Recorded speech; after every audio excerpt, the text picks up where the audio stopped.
기자로 활동하시면서 이제 총탄이 마구 쏟아지는 현장을 많이 이제 경험을 하셨을 것 같은데 무섭고 되게 불안한 감정이 좀 앞섰을 것 같은데 취재 과정에서 어려움은 혹시 없으셨을지? 네, 한국 전선에서도 종군 기자가 18명, 네. 18명이 순직을 했죠. 그 신문사를 대표해서 유엔 종군 기자까지 포함된 숫자입니다만 네. 한국 기자는 한 사람이고. 근데 18명이 순직을 했어요. 네. 그러니까 대부분이 작전 지역에서 군의 보호를 받지 못하고서 그 취재 활동을 하다가 네. 그 죽은 거죠. 그리고 많이 순직을 하시는. 또 그 지형을 잘 모르고 하기 때문에 네. 지뢰에 저촉해서 죽는 사람들. 네. 그래서 종군 기자들을 지금 그 추념하기 위해서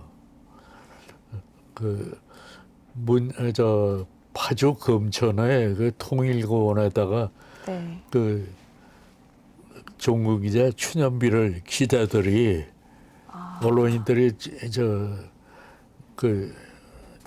격추를 해서 거기다가 추념비를 만들어서 매년 추념 행사를 합니다. 근데 종군 기자가 그렇게 위험했어요.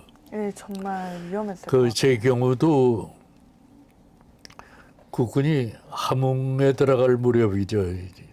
네. 그걸 취재하기 위해서 조금 늦게 서울에서 떠난 거죠. 네. 떠나서 미아리에서 그 원산 쪽으로, 그 원산을 거쳐 가야 되니까요. 네.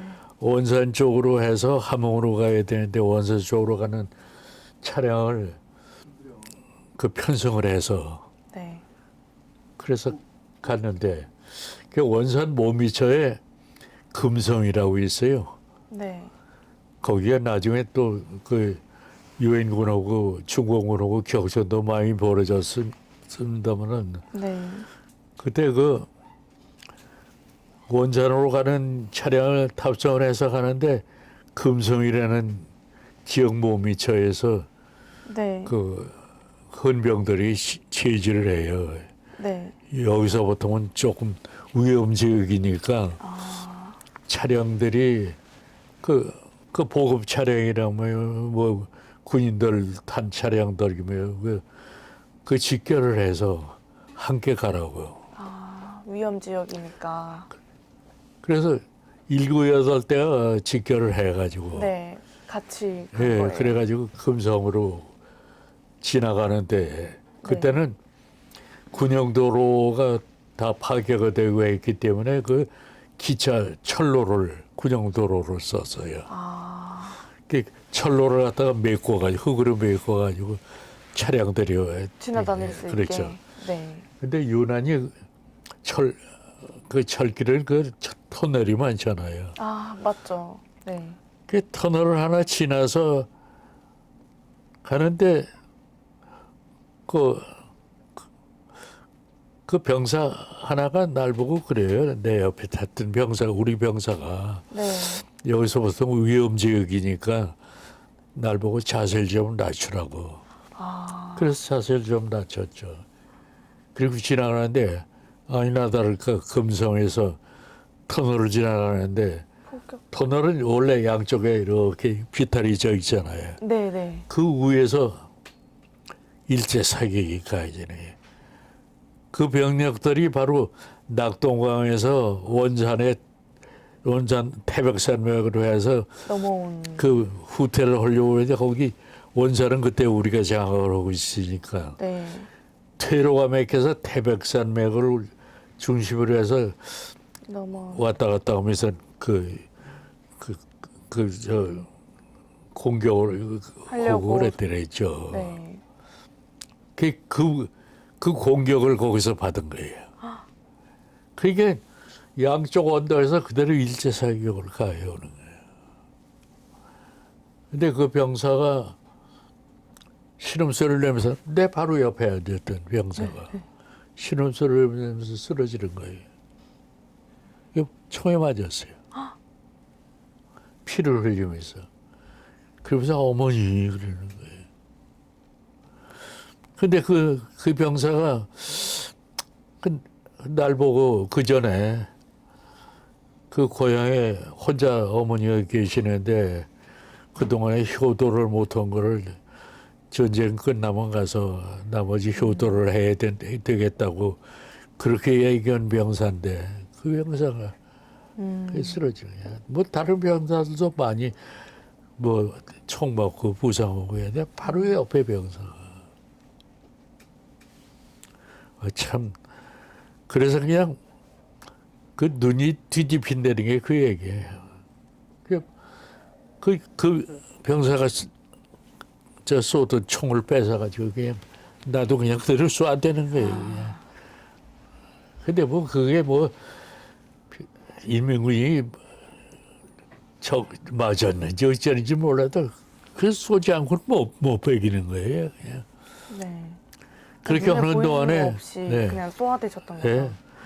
그렇게 하는 동안에 그 차량들은 그대로 그 혈로를 뚫고 그냥 그대로 전진을 하는 거죠. 네. 근데 그 차량이 한 대도 멈추지는 않았어요. 그 이유는 무에서 내리 쏘기 때문에 타이어는 손상을 안 입었단 말이에요. 굴러갈 수 예, 그러니까 있어서. 달릴 수 있었죠. 네. 비록 차에 타고 있었던 병사들은 좀 다치고 그 희생이 되고 해도 네. 그대로 달리고 그래도 있었기 때문에 차들은 다 직진하다. 빠져나갈 수 있었어요. 그게 네. 만약 앞에 가던 차가 멈추기라도 했으면 그냥 다 끝나는 거예요. 네. 예. 갈 수도 없. 예. 그래서 원산에서 그 병사는 소속 부대에 그 인계를 하고 장례를 치르도록 하고 그리고서 나는 또 그 함흥으로 그대로 올라갔죠. 근데 천만 다행이시네요. 그 바로 작전 옆에서. 중에도 네. 그 인민군 그 직사포라는 게 비교적 정확한 거예요. 그 산 높은 데에서 내리대고 쏘는 건데 그 바로 그냥 직사포가 옆에 떨어지고 포탄이. 근데 훈련 받을 때도 그 훈련 과정에서 들은 얘기도 있고 또 그 하도 그런 걸 겪으니까 포탄이 날아오는 소리만 들으면 그 포탄이 여기 떨어지는 건가 지나가는 건가를 알 수가 있어요. 그게 어느 그래서 정도 그대로 엎드는 거죠. 그런 경우는 부지기수였고요. 아무튼 종기자들도 그런 그 어려운 고비들을 갖다 무척 겪었습니다. 정말 네. 얘기만 들어도 네. 정말 너무 네. 무서울 것 같고 막 불안감도 막 심할 것 같고 네. 바로 옆에서 이제 막 네. 그렇게 총에 맞는 순간들도 많이 보시고 네. 뭐 맺은 말을 네, 이제 마지막으로 이제 이 시대를 살아가는 국민들의 이것만은 꼭 기억하길 바라는 점이나 하시고 싶은 말씀 좀. 그 말이 겹쳐서 질문부터 다시 아, 해주세요. 네네. 두 분 말이 겹쳐서 잠시만요. 네, 해주시면 됩니다. 그럼. 지금 네. 어느 정도 시간이 됐죠? 이게 타임이 그 테이블이 쌓여가지고 정확하게는 측정이 어려운데 1시간 정도 좀 지났어요. 1시간 정도 됐죠? 1시간 좀 넘은 것 같아요. 네. 네. 그건 뭐 나중에 편집을 하시고 그 마지막으로 나로서 할 얘기. 네, 마무리 멘트 네. 질문 네, 하나 마무리. 제가 하고서 그다음 네. 답변해 주시면 네. 될 것 같아요. 네, 잠시만요. 정리하시고. 네. 마지막으로 이 시대를 살아가고 있는 국민들에게 이것만은 꼭 다시 할게요. 마지막으로 이 시대를 살아가고 있는 국민들에게 꼭 이것만은 기억하길 바라는 점이나 하시고 싶은 말씀 있으시면 한 말씀 부탁드리겠습니다.